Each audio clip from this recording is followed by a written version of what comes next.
ड्रामे की next episode में आप लोग देखेंगे कि दानिश हो रहा है बहुत ज़्यादा खुश कि तमाम तर प्रॉपर्टी हो चुकी है उसके नाम पर। दूसरी तरफ हमज़ा है पूरी तरह से परेशान कि वो किस तरह से रानिया को दानिश के चुंगल से बाहर निकाल ले, क्योंकि उसे आहिस्ता आहिस्ता तमाम तर दानिश की हकीकतों के बारे में पता चलता जा रहा है।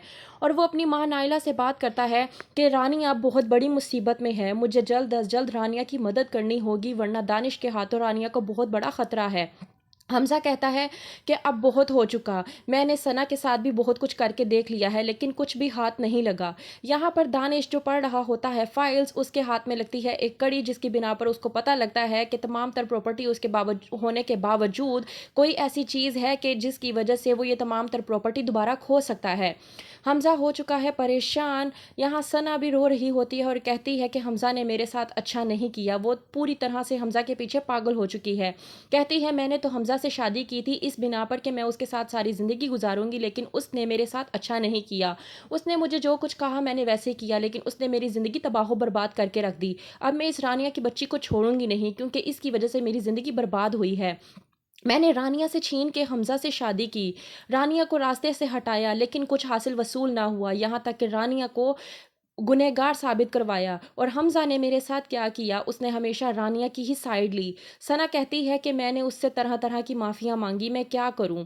रानिया हो चुकी है परेशान, वो साजदा से कहती है कि माँ अब मैं इस अजाब में नहीं रहना चाहती, कुछ करना पड़ेगा कि इस अजाब से हम लोग बाहर निकल सके।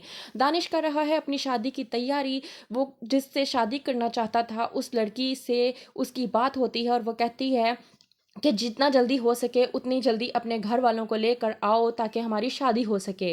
रानिया यहाँ पर मजबूर है क्योंकि वो कुछ कर नहीं सकती, वो दानिश से कह कह के पागल हो चुकी है कि मुझे डिवोर्स दो, लेकिन वो उसे डिवोर्स देने के लिए कतई तैयार नहीं है।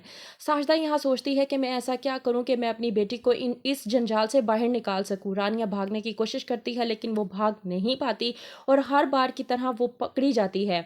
रानिया और साजदा को पकड़ के दानिश कहता है कि आप लोगों ने अगर आइंदा ऐसी कोई हरकत करने की कोशिश की तो आप लोगों के साथ अंजाम उससे भी ज़्यादा बुरा होगा। दानिश सोचता है कि मैंने की तो थी रानिया से मोहब्बत, लेकिन रानिया से मोहब्बत के बदले मुझे दौलत वसूल हुई और अब मैं रानिया से उसका तमाम तर छीन लूँगा, यहाँ तक कि मैं हमज़ा को भी रानिया से छीन लूँगा। क्या होगा आगे, क्या करेगा दानिश, देखते रहिए ड्रामा सीरियल घाटा।